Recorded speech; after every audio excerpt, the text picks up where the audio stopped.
Hello. Okay. Everyone can hear me? Is it too loud? Perfect. Okay. Welcome. Thank you all so much for coming. I know we've got spring break, AP exams coming up soon, and some of you are coming from Dublin as well. So really appreciate you making the trip and choosing to show up for this event. Um, just to get started, so my name is Suraj Sehgal. I'm born and brought up in Atlanta. Went to Georgia Tech as an engineering major, worked at Deloitte in consulting, and I'm currently doing my MBA program at UC Berkeley at Haas. And the idea for this event really because of a wellness conference called Unwind that we put together in November, where we had 250 young people from all over the country come here at the center to really learn about. It was between ages 15 to 35, and it was a really safe and energetic space to be able to explore like regenerative agriculture, mindful eating, you know, crafting and owning your own story, as well as having meditation, yoga, and other opportunities. And so through that experience, what we saw was just having a lot of intergenerational learning, where you have folks that are sort of in med school, in law school, or past in the middle of their job, being able to talk directly with high school students and just share some of their struggles, some of their real experience. And so through that experience, we were really inspired to put together an event for high schoolers now, where you can directly hear from somebody who's in their mid-20s or early 30s about how they thought about their journey, how it's pivoted, and hopefully it can inform the way that you think about your own journey and what you would like to pursue. And so, yeah, with that, before we begin, what I'd recommend, and I do this, I teach a class at Berkeley as well with undergrad students. We always, just to enter into the room, take a mindful minute. So I recommend, if you haven't already, to just put your phones on silent and put them away. For the next hour and a half, just keep it as like a phone-free zone as much as you can, and be as present as possible. I'll put mine on silent. Cool. And then for this next minute, just feel free to keep your eyes open or closed. And I just ask that you stay quiet and try to settle into the room. Take a deep breath in.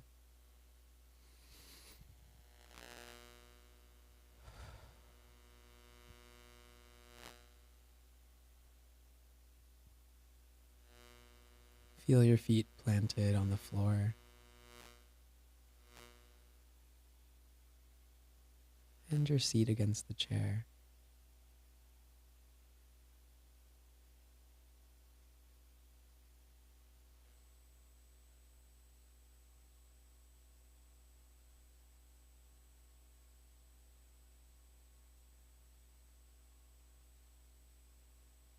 And then just take another deep breath in.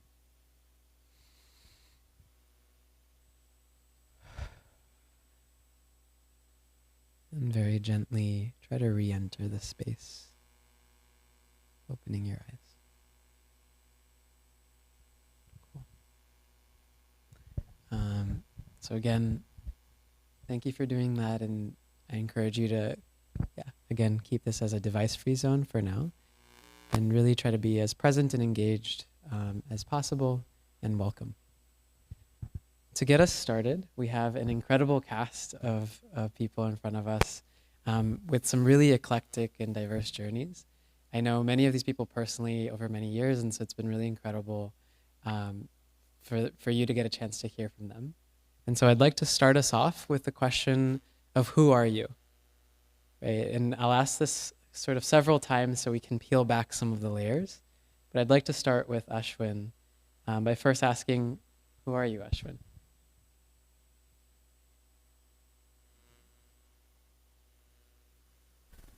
So, first level, who are you? I'm a son and a grandson, the eldest child and the second oldest grandchild. Who are you? I'm a student and an educator, a listener and a speaker. Who are you? I'm a family historian and a biographer of my grandmother, a mentee, and a community mentor. Who are you? I'm a reader and a photographer, a storyteller and a joker. Who are you? I'm an advocate and someone being advocated for, both invisible and visible. Who are you? I'm a second generation inhabitant of this continent, a third generation inhabitant of the formal schooling system. And finally, who are you? I'm a state of change, growth, and transformation. Awesome. Thank you for demonstrating that. I think, as you can tell, it can be such an introspective journey of peeling back every layer of what we claim to be and who we consider ourselves to be. And thank you for walking us through each of your layers of identity. With everyone else, I'll do this twice. And let's start with you, Vandana. Who are you? I'm a bit of a nomad. I grew up in India and I moved around India a lot when I was 18. For the 18 years I was in India. Then I moved to Scotland where I was there for 10 years. I did my undergrad there and I worked there as an engineer. And now I've moved here 1.5 years ago. So, and I'm also in the Haas School of Business in my final year. Taking it one level deeper, who are you? I am someone that needs 3 things to feel fulfilled in life. First, I like having challenges and problems and something interesting to keep me busy and occupied. I am someone that really likes to be very mindful of the community that I'm in and give back to the community. And I'm someone that needs a creative outlet. And going back to the career part of it, I don't expect my career to fulfill all 3 areas of it. So I'm very intentional with how I build the other parts of my life so that the complete picture can fulfill all 3 things. Thank you. Thank you for sharing. Ranveer, over to you. Yes, perfect. Who are you? Yes, we can hear you.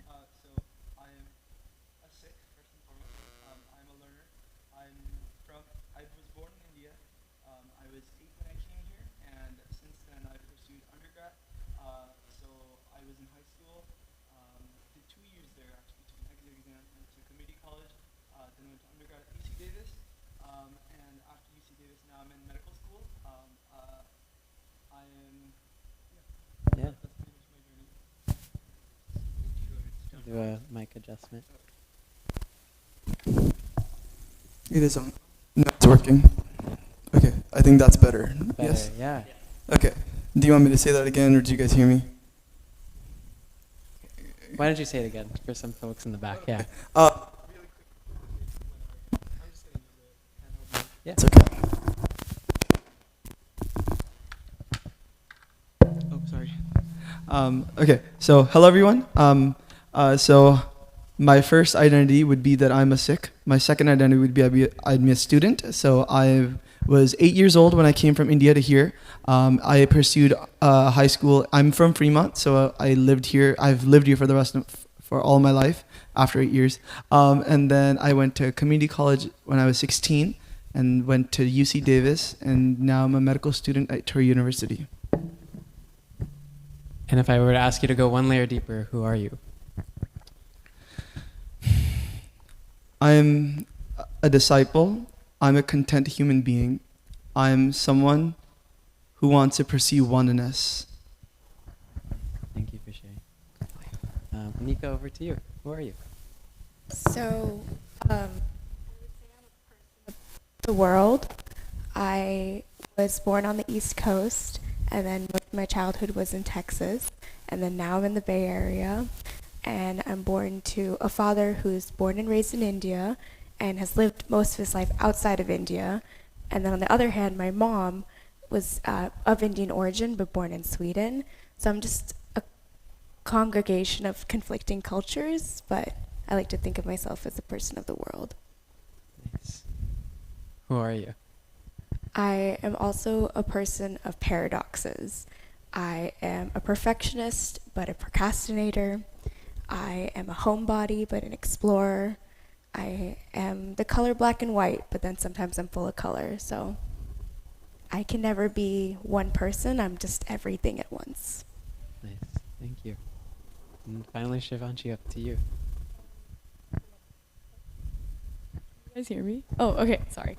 I'm a November-born Scorpio, aka I love astrology, and I'm a student who is about to graduate college in a month. Crazy. Next level, who are you? I'm a traveler. I studied abroad, which I highly, highly recommend if you can while you're in college to do. It changed my life. And I'm a first daughter of 3 generations in my dad's side. Wonderful. It's amazing just like the eclectic experiences that we've got from everybody.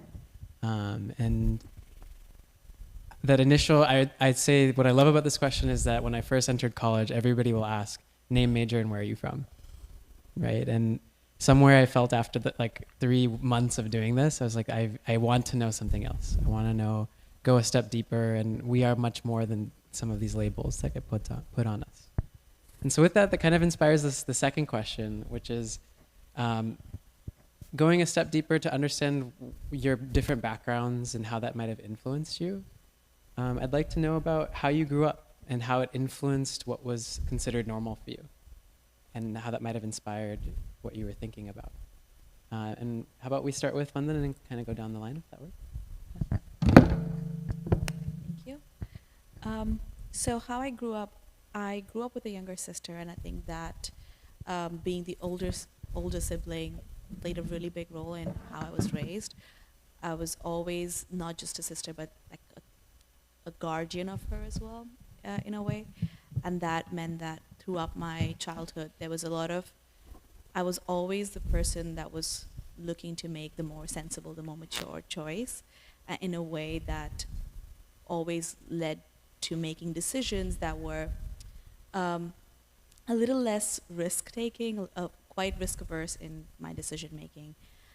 And how that's led me into today is, I think that sometimes I have to step out of that and try to put a broader lens on myself intentionally, because that is not necessarily that doesn't necessarily come very naturally to me. Yeah, so as I mentioned, I was 8 when I came here. So one of the biggest things I've seen is my mom and dad working really hard. My dad is a Granthi Singh, or a priest at Fremont Gurdwara Sahib, and my mom actually did 2 jobs when I was young. So seeing her going every night, every morning, that was one of the things that really pushed me to get a career fast, so I could get her off working, because I've seen how physically tired she is. How much she's worked, how much my dad's worked for all our family. Because I've seen that with my own eyes, that really pushed me to get through high school as fast as I could, to get into college and start in my journey of what I wanted to be. And I'd actually been always around medicine. When I was 5, my grandmother passed away because of a stroke, and I was there when we got the news. So I was 5, but I had that awareness of where we were, what was happening. And my mom is actually a nursing assistant and also a dialysis technician. So that aspect of medicine's always been there. And if you know anything about Sikhi, you know that it's about spiritual healing and that aspect of making yourself spiritually better. So that aspect of healing was there as well. So I feel like my entire life has been encompassed with me going to this field, because I can't imagine me going into any other field if I had to choose.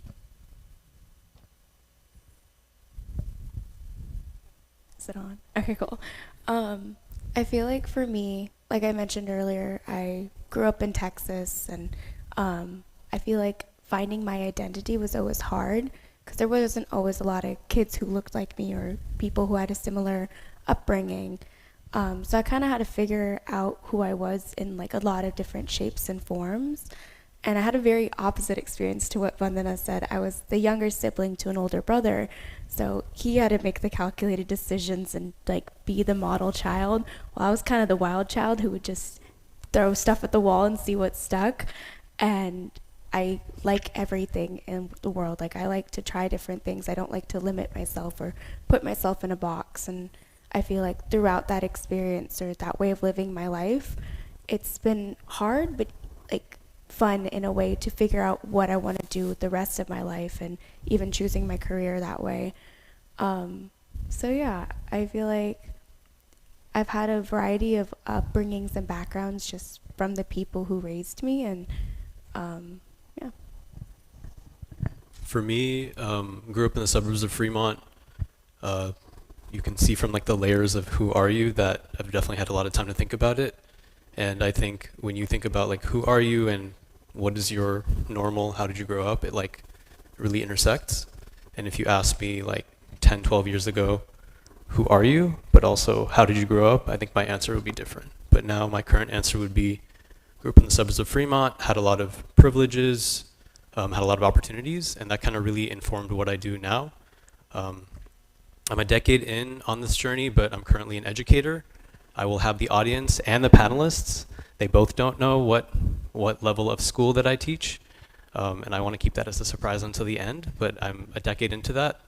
And it's really cool to work with students and really see them grow, but also see like the different legacies that those students are going to contribute to other students, to their communities. And about 95% of my students will be the first in their families to go to college. And I teach in a community that's predominantly immigrants and refugees. And so their families are maybe have come here with maximum of a high school education or slightly less, and they just have a lot of dreams when they talk to me in parent conferences. So it's just really cool to contribute to something, a cause greater than self, and see how that kind of ties back to how I grew up. And maybe going like a generation, 2 generations back, my grandpa was the first in the family to graduate from elementary school, middle school, high school, college. So, and kind of that narrative of the family, of him saying that he dropped out in the 4th grade in India to sell ice cream to support the family. And then his teacher argued with the family and then convinced them to continue to send him. I feel like me coming full circle 3 generations later and like continuing that legacy a little bit is just part of how my normal and who I am now, and those questions kind of all intersect. So I grew up in suburbs near Sacramento, so while I was growing up, it was a very predominantly white town, and I think that I also had struggles with like understanding my identity because the people around me were mostly white, and so I didn't know what that meant for me and who I was. But now I go to Berkeley, which is predominantly Asians, and it has helped me like very much appreciate my culture and be proud of where I'm from in India. And I think like growing up, I was around a lot of family friends who were Indians, and so it honestly took me until middle school to realize I need to make friends in school. And I think that also very much shaped me because whatever my family friends were doing was what I was doing, and that made me start basketball, dance, singing, like all of these different things. And I'm very grateful that I did that growing up because it made me who I am today, and it made me do the things that I am doing today.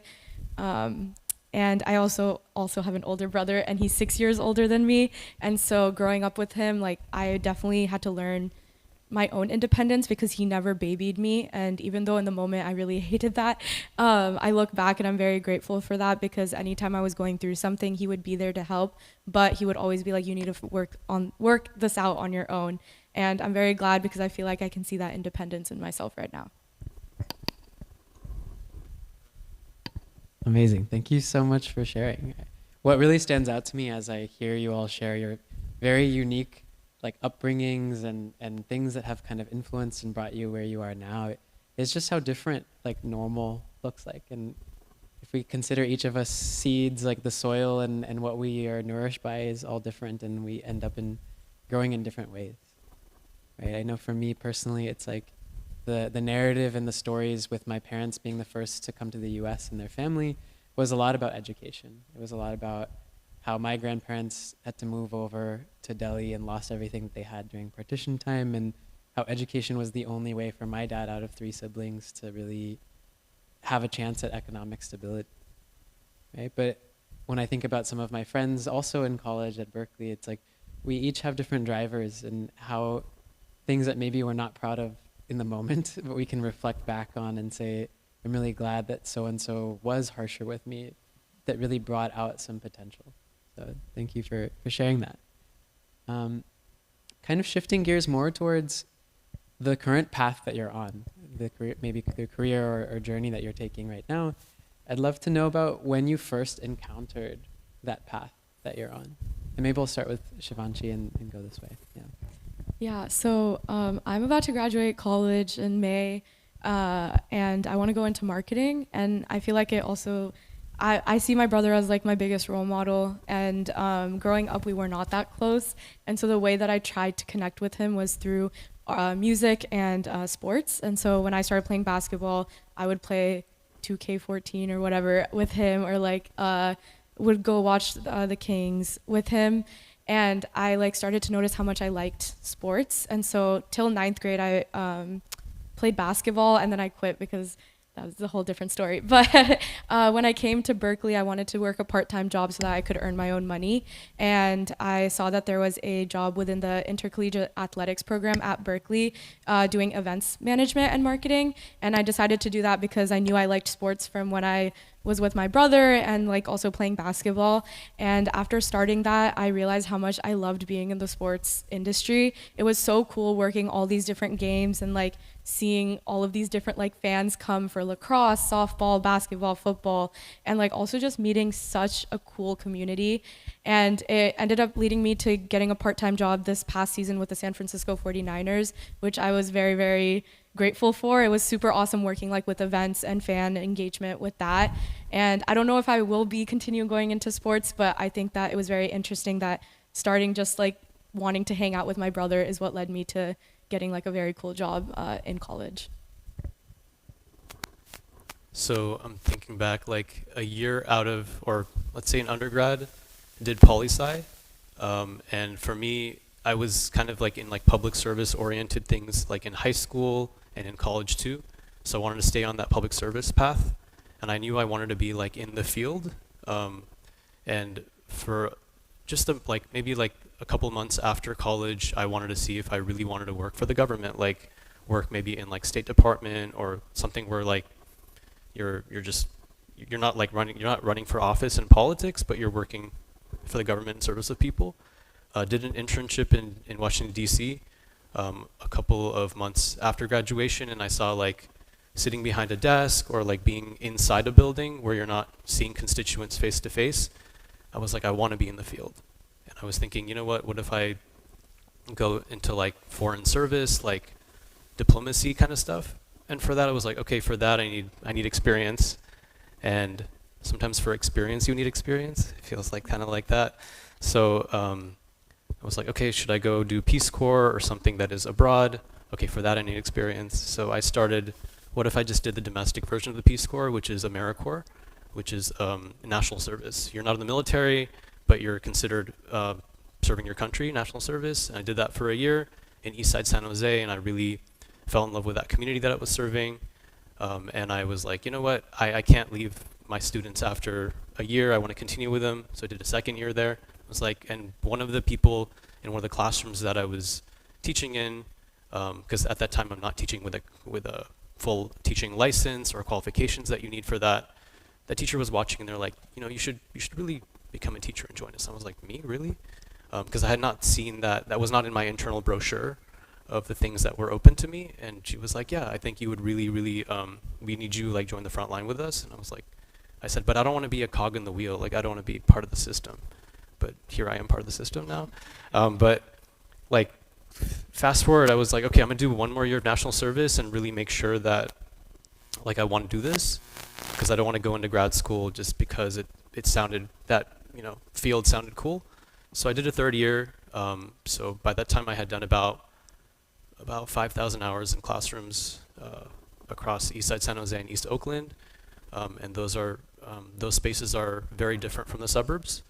And so I was like, okay, I really do want to join education. Did my teaching like qualifications, trying to say it without revealing a grade level, you know? And then I got my master's in education and been in the field officially with a full license for 5 years. Currently currently took a leave of absence from my teaching position so I could go back to grad school again to further specialize. So found that pathway kind of late compared to what you'd think. Maybe you majored in it or something else, but it was kind of a surprise in a way. But I kind of had to follow that through line of what I saw and where that led. So that path is like you can enter onto that exit ramp at any space. You don't have to like start at wherever the freeway starts. Where does the freeway start, you know?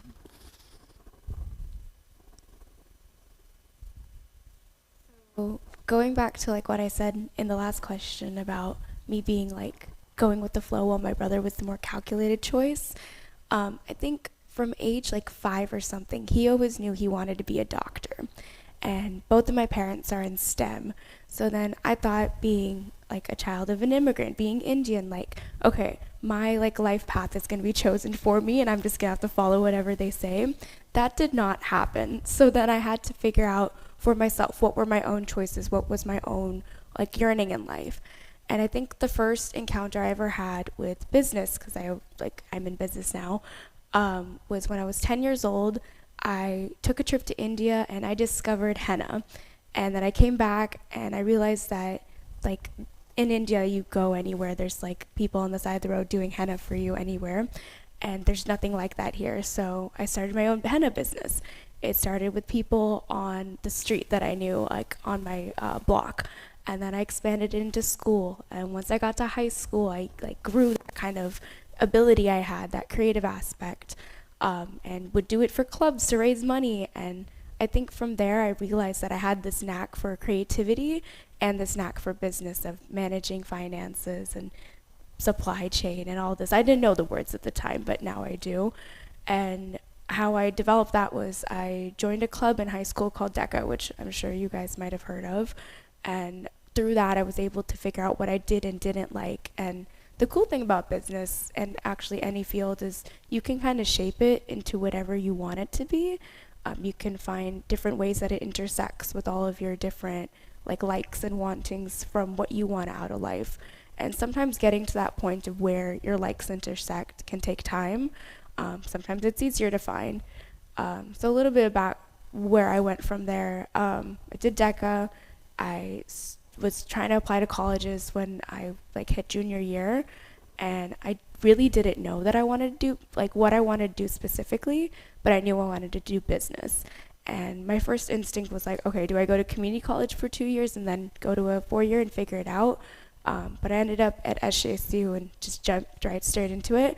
I like traveling, so I'm like, okay, international business seems cool.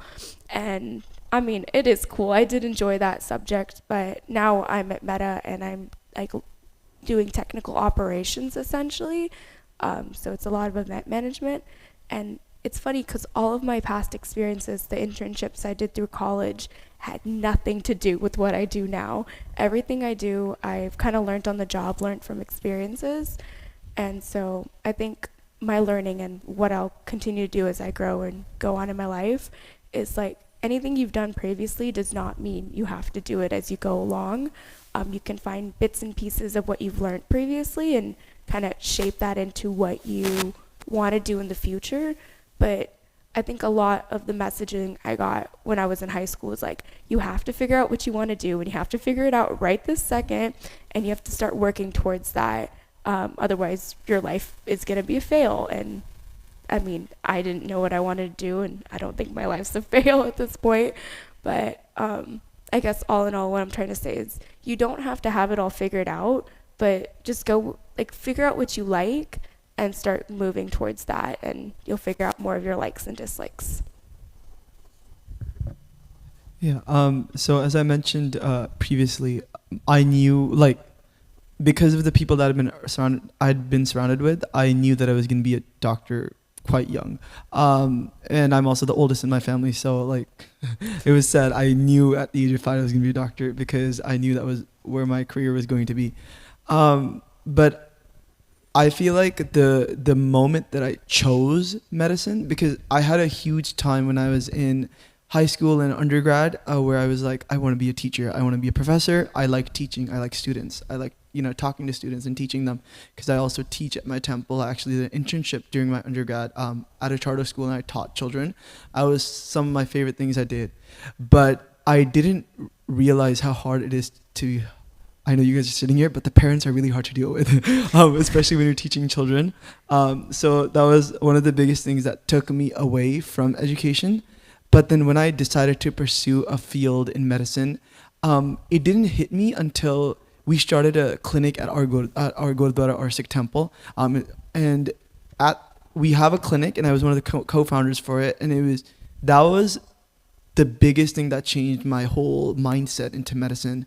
Anytime some old lady or old man would walk in, right, they're like our grandfather or grandmother, and they're like, half our illness is already healed when you talk in Punjabi. So I saw that really big language barrier gap in our community. Not just that, the cultural awareness. I've actually been hospitalized multiple times because of medical issues myself, and I had to take off my kakars, for those of you not who you know that is. And then like I've had to make, what's the word? I had to not comply with my religious obligations because of what the medical system had enforced. So me experiencing that myself and seeing that change when I talked to the elders and talked to the people in my community, that really motivated me to want to pursue medicine even further. But having said that, I do want to emphasize, you don't need to know what you're doing until you have to choose, which is probably whenever you want. Because my friends, I know some of them, one of them was an engineering major. She finished her engineering degree at UCLA, and now she's in medical school. So she was going to be an engineer, and now I know someone who was in computer science who actually graduated with a computer science degree and is in medical school. You choosing your career does not have to be an undergrad. It can come later, because you really want to find something you enjoy. Because if you don't find something you enjoy and you pursue something that that's been enforced on you, you're not going to like the rest of your life. So you want to do something you love, because that's what you're going to do every single day for the rest of your life. And that doesn't always happen in undergrad, in high school. It can take a while. For me, I started off with an engineering degree in undergrad. I really just liked math and science in high school, so that seemed like the natural fit. And I was really excited by the prospect of electric cars, and this is before Waymo. So I really just wanted to work for electric cars. And I enjoyed my engineering degree. I got an internship at Jaguar Land Rover. I was working on electric cars, and during that internship, I realized that I maybe don't like it as much as I thought I would. And so when I went back to my final year of school, I was grasping to figure out what's going to come next. And through just talking to friends, I started applying at different places, and I ended up being a software engineer in telecoms. And for the first few years, I really enjoyed it because that's not what I had studied at university, so I was learning a lot. Eventually, I think I'm the kind of person that gets bored very quickly, so eventually I stopped enjoying it as much. And through a series of projects that I was put on, I discovered the business side of running a tech company, and I enjoyed that a lot more, so I decided to pursue my MBA, which is where I am. I'm in school right now, but I'm in my second year, so I had a summer internship between the 2 years. And again, I worked so hard to get that internship, and once I was actually there, I realized that I actually don't like it as much as I thought I would. And so now, after graduation, I'm doing something a little bit different. So all of this is to say, like, the question was, when did you know what path you're going to be on? When did you first encounter your current path? And I think it's been a mix of like, okay, like everyone said, pulling a little bit of what you enjoy, what you like, seeing where that takes you. But then that's not the end of the road. You need to constantly be taking in all the inputs you're getting from the world around you, how you feel internally, and then keep refining that. The scary part is like it's really hard to concretely say exactly what you'll be doing in 5-10 years from today, because your path is ever evolving. But the exciting part is that, and I think this took a little bit of time for me to realize, is just how much agency you have overbuilding that path. It's not something that just happens to you. If you're intentional about it and if you're really processing the inputs, then you can really shape your path into what you want it to be, and it can keep changing. Nice. What I'm hearing, and I think y'all have already started to touch on this, is just how you might encounter what you're currently doing at various times, right? And how things can sometimes build on each other in ways you didn't expect. How a single AmeriCorps, a dream of Peace Corps turns into AmeriCorps, turns into, someone who you really admire in your leadership position, nudging you in a direction you weren't even thinking about, right? Or similarly, like this process of iteration, right? When you go in a direction that feels right to you based off of a current aspiration, you try it. Through experimentation, you now realize, okay, this aspect I like, this aspect I don't, what's next? And so kind of going on with that theme, this will be our last question for the panel before we open it up to the audience. So keep in mind any questions that you might have. And I'll ask our mic runners, including Akshay, if you can go to the side to get a mic and be ready to share the mic to the audience after this question. But kind of on that same note, what I'd like to ask is, when you were in high school, right, what were your thoughts when you were thinking about your path? And really, what is different that you know now? I think to Vandana's point, like, we may not, things can change a lot in 5 to 10 years. But maybe what are things about your process that have shifted from when you were in high school? And for this one, why don't we go from Vandana onwards? Yeah. So, in high school, it definitely, and I grew up in India, so I did high school in India, so I'm sure the education system is a little bit different from what you are all going through. But there was a lot of pressure to choose, essentially, if you're going to go into science or not science. So there was a lot of, it felt like just at 16, you're making this huge decision that is going to lock you into one thing, and that's what you're going to do for the rest of your life. I think that was what was really difficult about that moment, like the pressure of the moment that this decision is going to affect the rest and everything I ever do. What I wish, or what I know now that I didn't know then, is that just how, again, going back to just how much flexibility there really is. You can always pick a different route, pick a different path, and just try something else if your aspirations or if your interests change. Since I knew what my path was at that time, I think one of the biggest things in high school for me was the pressure, the anxiousness, the what's gonna happen, how am I gonna do it, all those pressures of, okay, how is it gonna happen? At that time, I was really nervous. I was like, okay, I need to do X, Y, Z to get. Yes, there's some checkbox you have to tick, but that doesn't define if you're gonna get in either way. That's a really confusing statement, but I'll elaborate just a little bit. You can check all the boxes. Okay, for medical school, you need research, you need X, you need Y, you need Z. But at the end of the day, if your story is in the books, in the personal statement, and you describe why you want to go to medical school, it doesn't matter what you've done, as long as you tell them your story, because your story is the thing that's going to determine whether you're going to get in or not. So I didn't know that then, and at that time I was really anxious. And the other things I've realized is, if you really want to pursue something, there's something that just happens that serendipitously, something's going to come your way. There are going to be doors that come to you that will open. It's your choice if you want to walk through them or not. And that sounds like a whole philosophy thing. But I'm just, from what I've experienced in my life, it's just, I knew I wanted to pursue medicine. Out of the blue, I got a research experience. Out of the blue, I got to find a clinic. It was meant to be, because that's what I wanted to do and I was passionate about it.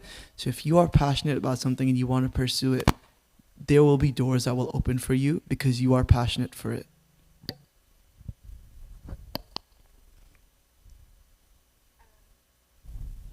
There we go.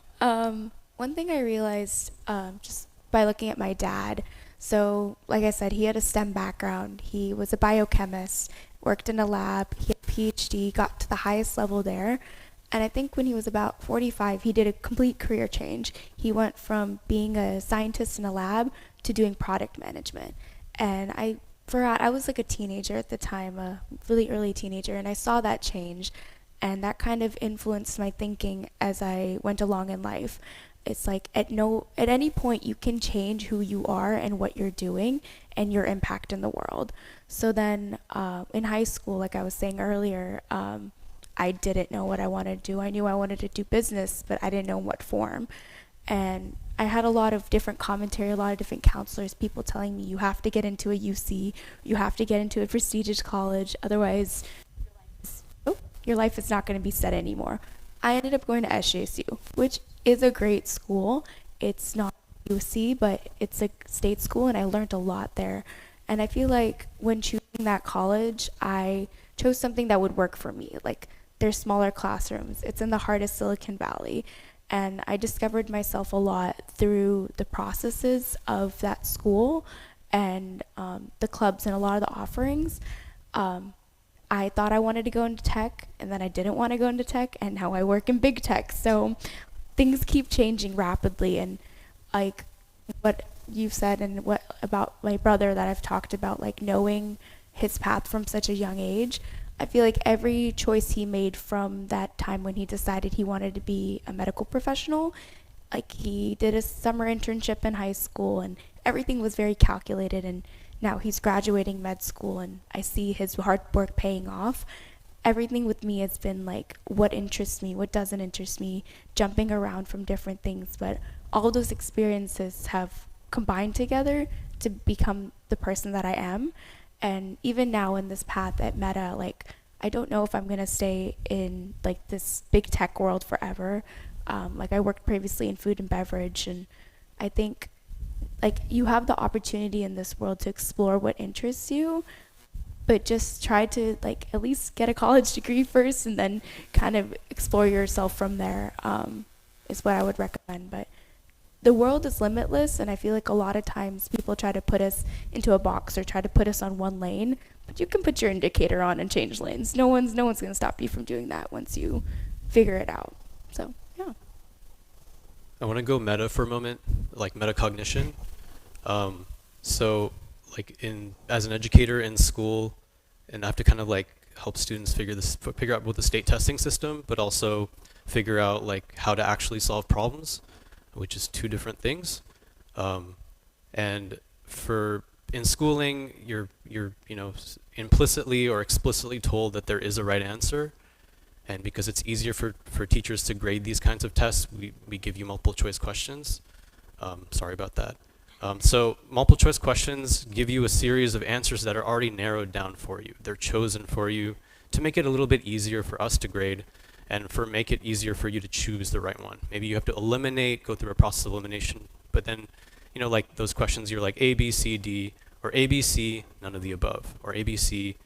But like, we're so used to thinking that way when we try to solve problems that suddenly we're faced with choosing our own choice, and then we realize that all of those A, B, C, and D are all blank, and you have to kind of decide what those choices will be, and then realize that you can always choose, you can just be like, the answer is yes. The answer is yes. What do you mean? I thought it was A, B, C, D. Like, it could be some combination of those things, and it might be like, what is right for me at this point in time, in this industry, with my current framework and understanding, not necessarily what is the right answer for my entire life that I will never change, right? So I want to just like think about how the schooling system can crash into the way that you make decisions and your framework for thinking. And if there's something that you get from what I'm talking about, is to realize that when you make decisions, we all don't, like, just like most of the time I don't realize I'm wearing glasses. I'm so used to it. I don't realize I'm looking through a lens. You have to kind of know that you have a lens, that you have a framework that you make decisions through. I hope you think about, the questions that we asked, like, who are you? And what was normal for you? How did you grow up? That all influences the glasses through which you make decisions. And no matter what path you choose, you're going to have your own personalized set of glasses, right? And it's going to feel like, okay, through the glasses that I have now, maybe if you grew up in the suburbs or however you grew up, you're going to have a data set of people that you interact with on a consistent basis. That's going to inform your set of glasses that you wear, and that's going to be with you throughout your life. But as long as you realize that you have those glasses on, and you realize that the answer could be this choice for now, or yes, all of the above, or some combination of the above, that's something that like really stood out to me, right? I just spoke to someone like literally an hour ago who wants to go from biotech into teaching. Some people leave the tech field and they go into teaching. Some people leave the teaching field, they go into tech industry. People change their career throughout their lives, and a lot of people don't necessarily do their exact college major.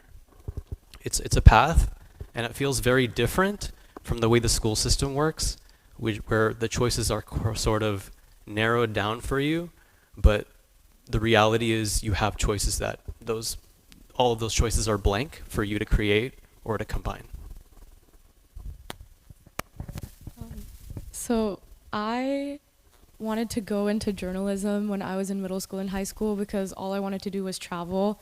I love traveling so much, and I was like, okay, journalism is the only way I can do that, so that's what I'm gonna do.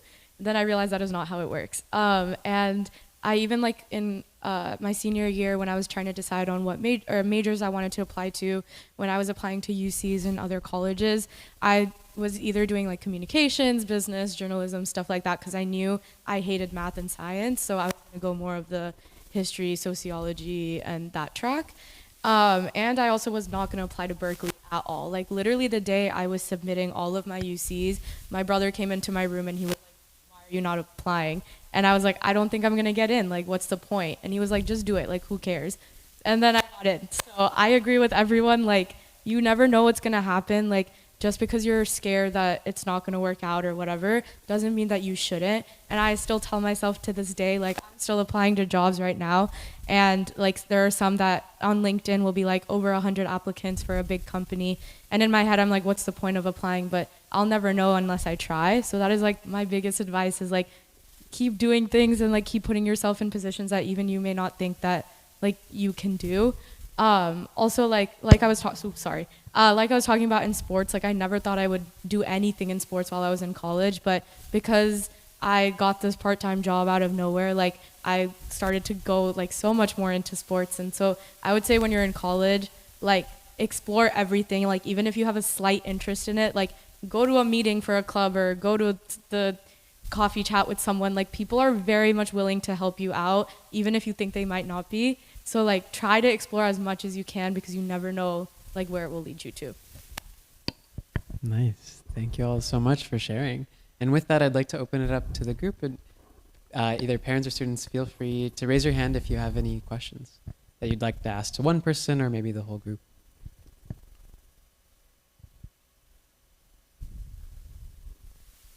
Yeah, we got a hand here.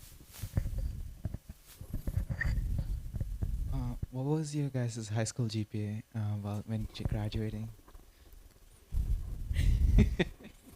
I'll be honest, I don't remember. That's what I was going to say. I don't remember, and I'm also in India. We didn't have a GPA system. I do remember, but I want to preface this by saying your GPA doesn't matter in the long run. So I actually, since I exited high school early, my GPA stopped at the end of 10th grade. I had a 3.96. Well, that depends on weighted or unweighted. My weighted was like a 4.5 above, but then my unweighted was like a 3.964, I think. So I think I'm going to preface this question with that I love learning. I was just never good at school. Just exactly what you were saying, like they're giving you 4 answers. I was never good at testing. I could do speeches. I could do presentations. Even throughout college, I think my GPA was like a 3.3. So like it was not great or it was not amazing, but I never like would let that define me. And I know like I'm learning. I know that these things are staying in the back of my mind, even if I did bad after a test and like it didn't matter that knowledge didn't matter anymore, I might go back and still go learn and read about it. And that's kind of why I read the news today on aspects, is to keep myself learning.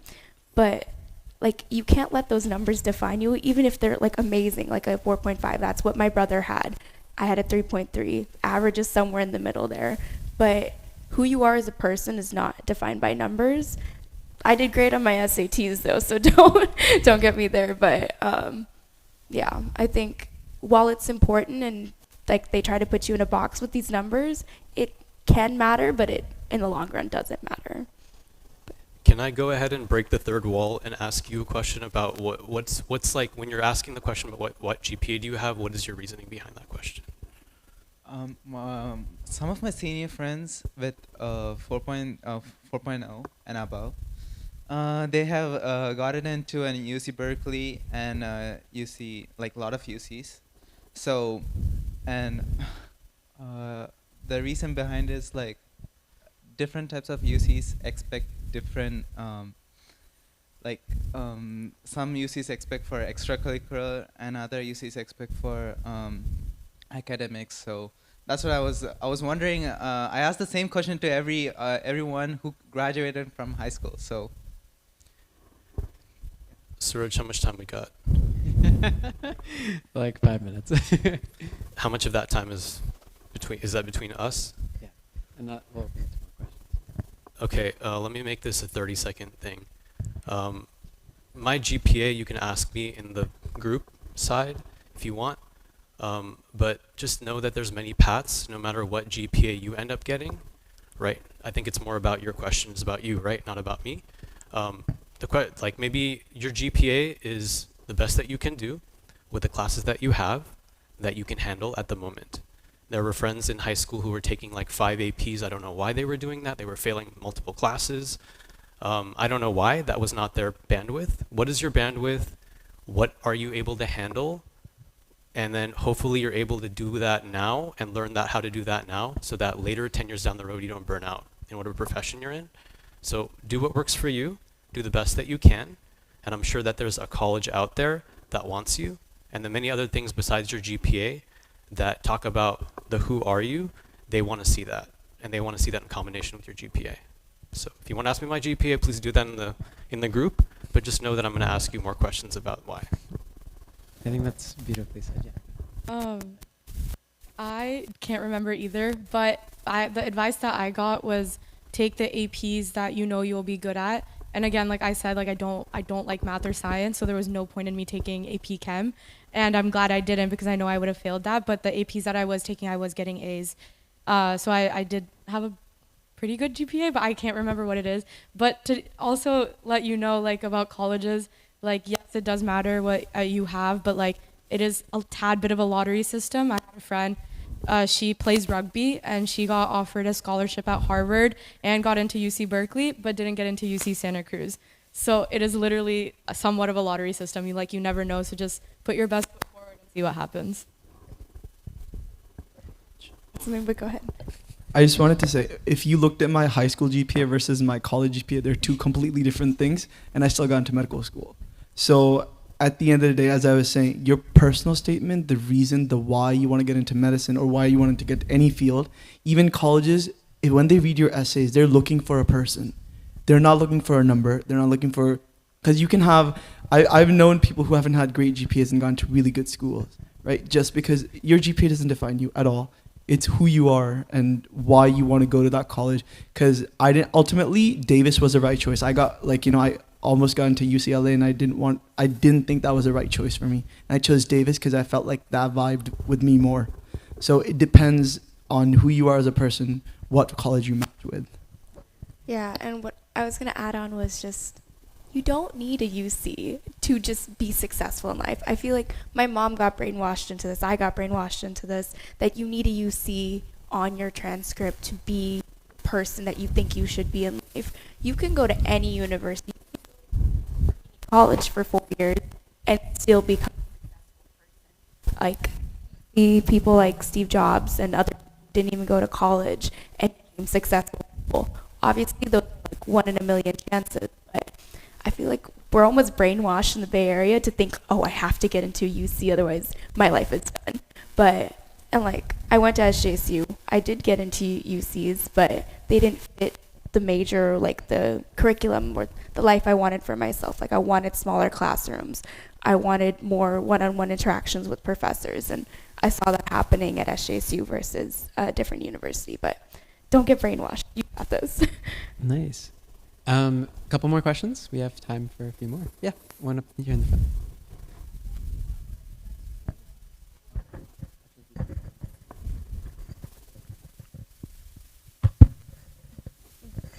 Like, what was the best way you like explored your options? Because I'm still going into sophomore next year, so I still have time, and I understand that I don't have to pick for a while. But it's kind of hard for me because both my parents were in like the business and finance fields, but I really want to do that too. But I also have like, I've been like a diehard football fan my whole life. So it's kind of like in between, because I was like, I want to do something in sports, but I want to do something in business. But it's kind of hard to like, I can't really do internships now. I'm too young for that. Yeah. So it's like, where do I like, how can I explore my options? I think Shivanshi should start. Yeah, that was something that happened for me in college. I think in high school, like I would just like play the sports. But like, yeah, like I was saying, like it was literally just a part-time job that I had. And I realized how much I love the community at like Cal Athletics, which is like the college program. And through that, like I was on LinkedIn just trying to find jobs like within sports because I was very interested in it. And that's how I like saw the part-time job with the Niners. And it's just like, you just got to keep like looking and exploring. I don't know, for high school, that's a really great point. So if someone else has... So I'm back in school as well.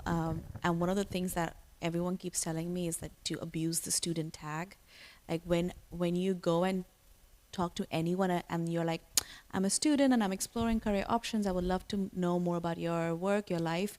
Everyone feels very, first of all, they feel very like a little bit flattered, right? Like you want to learn about them. And then people typically feel some sense of responsibility to help students too.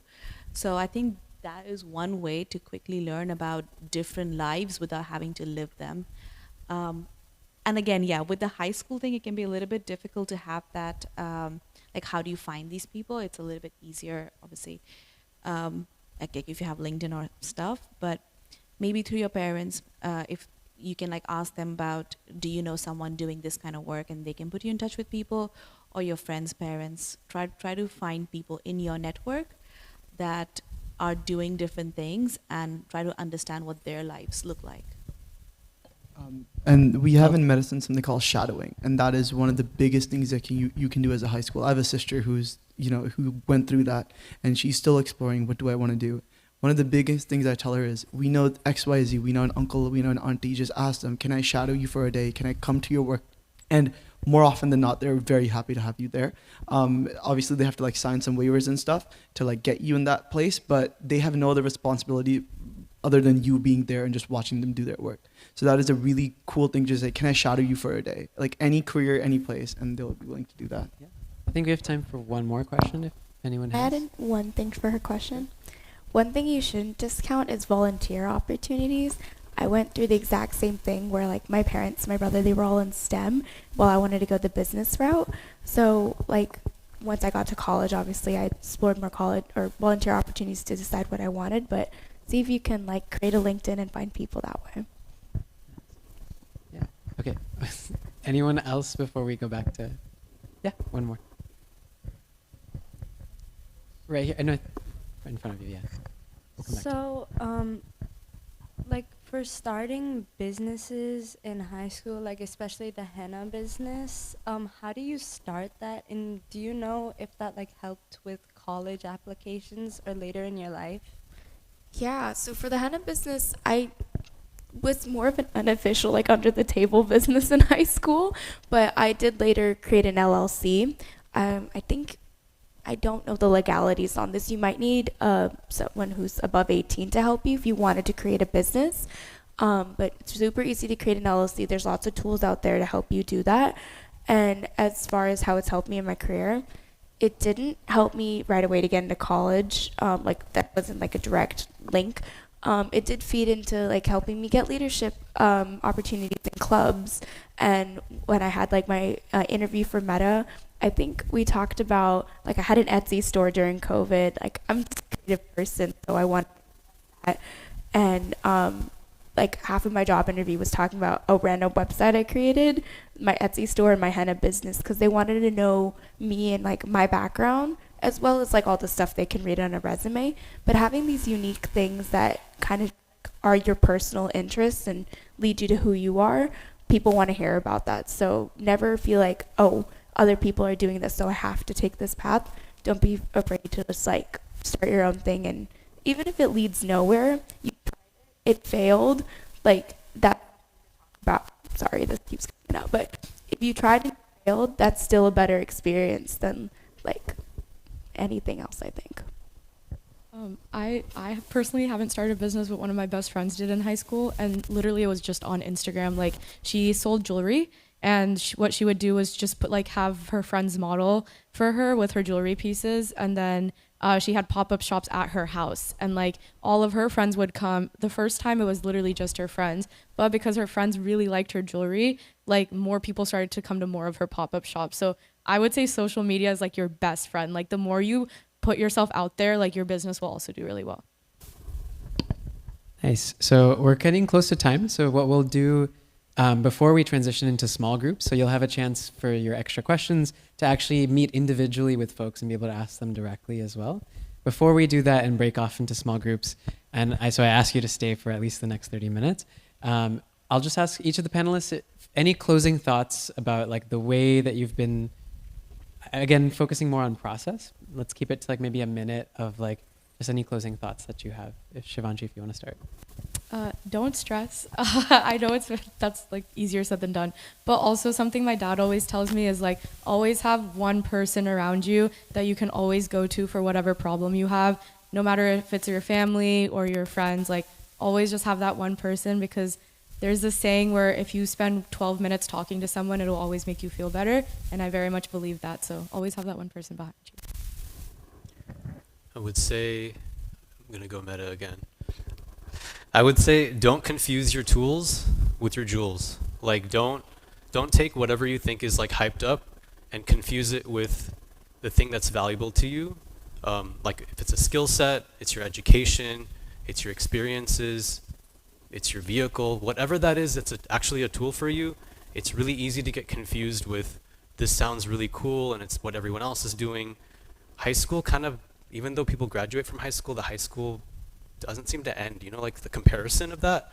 And people make more and more expensive decisions based off of the high school like type of thing. So don't confuse your skill set, your mission, your experiences with what is like looks cool, so that you're thinking about who are you, not what is trending right now.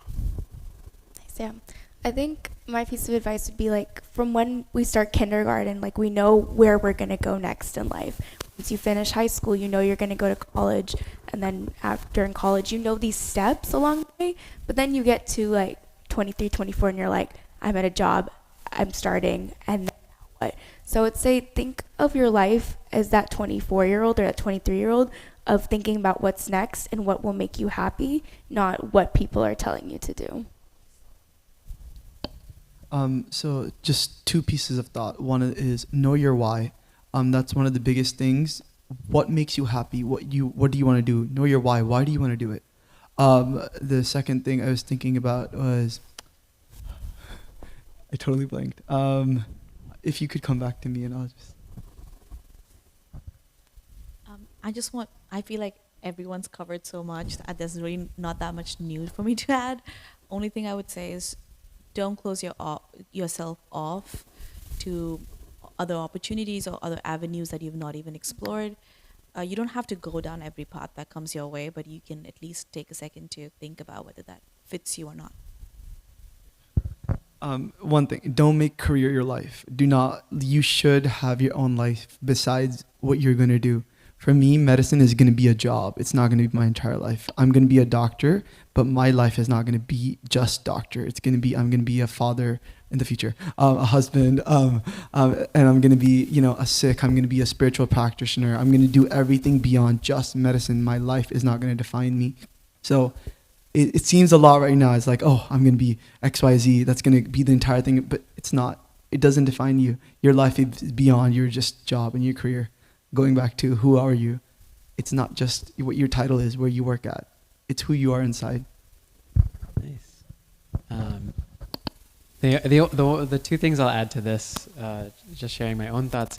I'm currently a graduate student instructor for some undergrad students that are coming right out of high school.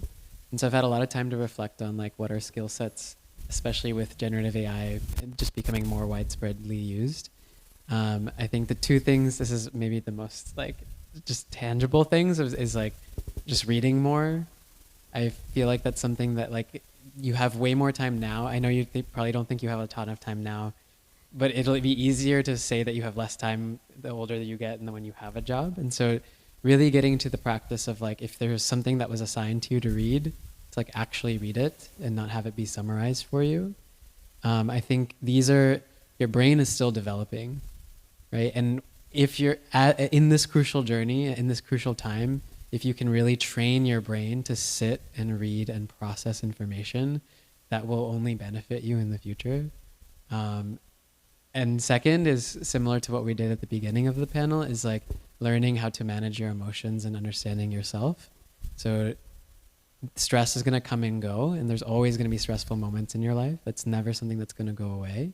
But learning the tools, like even just taking a mindful minute, a deep breath, to collect yourself. I think for me, that's like priceless in terms of the value it's given.